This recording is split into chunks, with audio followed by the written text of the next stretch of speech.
Bonjour à toutes et à tous, ma team Kiefer, j'espère que vous allez bien. Aujourd'hui pour cette nouvelle vidéo, on se retrouve pour le résumé complet de l'étape 8 du Giro d'Italia 2023. Une étape avec un parcours assez atypique et on avait une belle échappée. On avait pronostiqué un petit peu ça dans la vidéo présentation d'étape. Une échappée de début de journée d'une quinzaine de coureurs. On a un peloton qui roule avec les équipes de leaders, Ineos pour Geraint Thomas et Tao Geoghegan Hart, notamment Sivakov qui a roulé, donc il est équipier classique quoi. On a les Bike Exchange pour Eddie Dunbar et puis on a les Jumbo pas loin, les Quick Step pour Evenepoel. Donc là Ineos qui prend en main le peloton et à l'avant il y a un coureur qui se détache, qui est plus fort que les autres, c'est Ben Healy, l'Irlandais de la Education First. On voit un petit peu son expérience cyclocross qui était rediffusée en même temps. Alors on va quand même s'intéresser au profil de cette étape 8, le voici. Donc assez plat dans une première partie, puis très vallonné dans une seconde partie avec pas moins de 4 difficultés dont 3 répertoriées. Courtes les difficultés mais très pentues, donc c'était plutôt intéressant, donc avec un final vallonné pas du tout pour les sprinters. Donc là on a Ben Healy à 40 km de l'arrivée qui est parti tout seul, il est déjà 1 minute 17 d'avance sur le groupe de chasse. Un groupe de chasse composé d'un Français, Warren Barguil de la Arkea, et voilà d'autres coureurs. Le petit Eolo là c'est le frère du coureur qui a gagné hier. Alors on va rechercher son nom quand même. Étape 7, on va pas mettre le classement. Voilà, c'est David Ebaïs, donc c'est le frère de David Ebaïs. Et donc on a à peu près 5 coureurs derrière.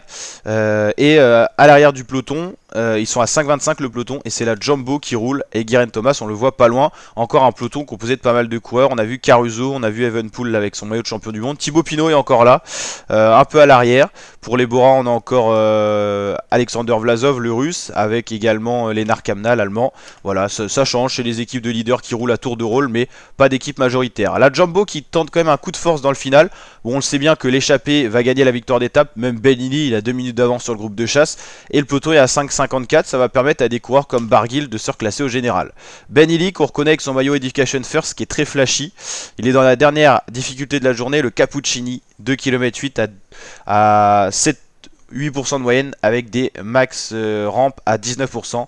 C'est assez imposant. Mais il coince pas, il est bientôt à 5 km de l'arrivée. Voilà quelques coureurs de l'échappée matinale composés d'une vingtaine de coureurs qui se font reprendre par le peloton. Et les Bora d'Alexander Vlasov et de Lennart Kamna. Là c'est les poursuivants, ça s'attaque un petit peu. On a Filippo Zana, là, le champion d'Italie plutôt, qui attaque. Le Movistar qui suit, Warren Barguil qui est là. Là on a un Israël team, on verra justement l'identité de tout le monde. Voilà, on a David Guy pour la Israël Pro Cycling, Warren Barguil pour la Arkea, la Movistar c'est Carlos Verona et on l'a dit le champion d'Italie c'est Filippo Zana pour la Jayco Alula. Donc voilà, Ben Healy est bien sûr le plus fort, il creuse encore l'écart, 2,21 dans la dernière ascension. L'Irlandais est vraiment le meilleur coureur, le meilleur élément de cette échappée. On avait même un doute sur sa capacité à jouer un général et quand il nous montre ça, il nous montre déjà qu'il est capable d'aller chercher une victoire d'étape sur un grand tour. À l'arrière, dans le groupe des favoris, ça bouge. C'est Primoz Roglic qui décide d'attaquer, suivi directement par Vlasov et Leknesund, le maillot rose qui montre vraiment qu'il a des capacités. Evenepoel, le champion du monde, est un peu en difficulté. Pourtant, il avait montré que c'était le plus fort sur le contrôle à monte et tout ça. Geraint Thomas dans un second temps et Geoghegan Hart juste derrière. Roglic qui attaque donc et pour l'instant, il est suivi. Mais il insiste une fois de plus et il commence à faire la petite cassure. Personne n'arrive à suivre le Slovène. Primoz Roglic qui creuse l'écart. Leknesund impressionne et on voit Evenepoel dans un second temps un peu plus loin. Roglic qui en remet toujours avec son gros braquet. Il est rejoint quand même par les deux Ineos, Geoghegan Hart et Geraint Thomas qui font une super ascension. Ça bascule et donc là on a les poursuivants qui se jouent l'arrivée, mais c'est trop tard pour eux. C'est Ben Healy qui va aller chercher la victoire d'étape avec plus de 2 minutes d'avance sur les poursuivants. C'est une victoire nette et précise. Première grosse victoire sur le Giro pour Ben Healy qui s'impose donc sur cette superbe étape 8.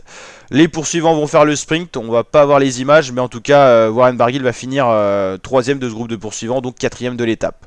Là on a les favoris avec le trio Roglic, Geoghegan Hart, Geraint Thomas dans l'ordre exact. Roglic qui insiste mais qui se fait prendre des relais.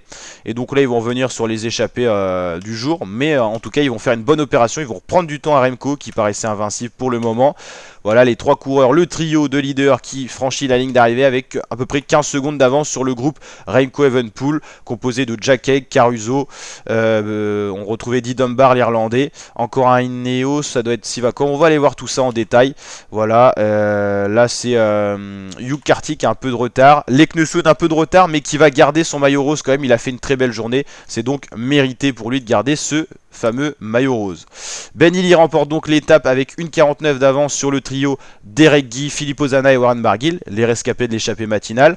On retrouve Carlos Verona un petit peu après, Mattia Baïs, Tom Skunch, voilà des hommes qui étaient dans l'échappée, Tonelli, Rizebic, et là c'est le trio de leaders, voilà, hors échappée, Georg Gunnar, Roglic et Geraint Thomas, qui ont fait une bonne opération, ils reprennent quasiment 15 secondes sur Evenepoel, François Bidard rescapé de l'échappée, après on retrouve le peloton des favoris, Jevine, Joao Almeida, Damiano Caruso, Jack Egg, Edouard Dombar, Evenepoel, Sivakov qui est là quand même, Hugh Carty, un peu plus loin Kamna, Vlasov, Sanchez, Leknessund de plus, et on retrouve ensuite pareil Pinte, Pinot pour les Français qui ont perdu un peu de temps, pas en grande forme le Thibaut au final. Donc le maillot rose reste sur les épaules de Leknessund pour 8 secondes sur Evenepoel, Roglic repasse sur le podium, donc le duo tant attendu pour l'instant répond présent, Evenepoel-Roglic. Almeida un peu plus loin, Geraint Thomas, Georg Gunnar qui ont montré qu'ils étaient pas mal, pareil Pinte, un premier français 7ème au général qui a perdu un peu de temps aujourd'hui.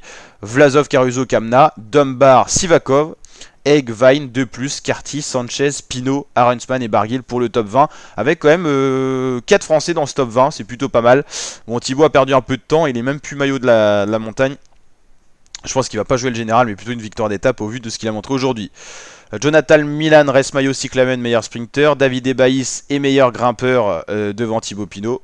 Leknessund est maillot blanc. Donc voilà, et donc le maillot blanc est porté par Almeida. N'hésitez pas à liker si ça vous a plu, vous abonner, partager. Je vous dis à très bientôt pour de nouvelles vidéos la team. Ciao ciao.